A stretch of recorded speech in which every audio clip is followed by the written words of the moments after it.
کہ 20 لاکھ سے زائد ووٹرز اپنا حق رائے دہی استعمال کر چکے ہیں اور جو زہران ممدانی ہیں ان کی جیت کے جو امکانات ہیں وہ انتہائی روشن ظاہر کیے جا رہے ہیں۔ 2001 کے بعد اتنا بڑا ٹرن آؤٹ نہیں دیکھا گیا جتنا بڑا ٹرن آؤٹ اس بار دیکھا گیا ہے۔ تاریخی ٹرن آؤٹ دیکھا گیا ہے، پولنگ سٹیشنز پر شہریوں کا رش دکھائی دیا اور رجسٹرڈ ووٹرز کی تعداد تقریباً 46,58,000 سے زائد ہے اور 20 لاکھ ووٹرز نے تقریباً اپنا حق رائے دہی استعمال کیا۔ نیو یارک میئر کے لیے مسلم امیدوار زہران ممدانی سمیت 3 امیدواروں میں کانٹے کا مقابلہ تھا۔ ڈیموکریٹک امیدوار زہران ممدانی کا ریپبلکن حریف کریٹ سلوا اور آزاد امیدوار اینڈریو کومو سے مقابلہ۔ زہران ممدانی کو میئر کی دوڑ میں واضح برتری حاصل ہے اور ان کی جیت کے امکانات بھی روشن ظاہر کیے جا رہے ہیں۔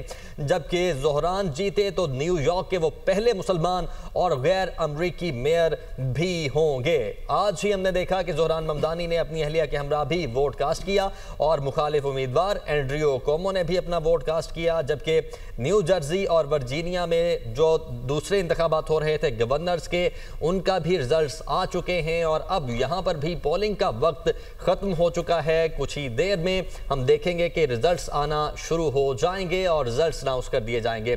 تقریباً 20 لاکھ ووٹرز نے اپنا حق رائے دہی استعمال کیا ہے اور 2001 کے بعد اتنا بڑا ٹرن آؤٹ پہلی دفعہ دیکھا گیا ہے، یعنی کہ ان کو ایک تاریخی الیکشن قرار دیا جا رہا ہے نیو یارک کے میئر کے حوالے سے۔ اور جو ٹوٹل ووٹرز تھے وہ 46,58,000 ووٹرز تھے، جن میں سے 20 لاکھ کے قریب ووٹرز نے اپنا حق رائے دہی استعمال کیا ہے۔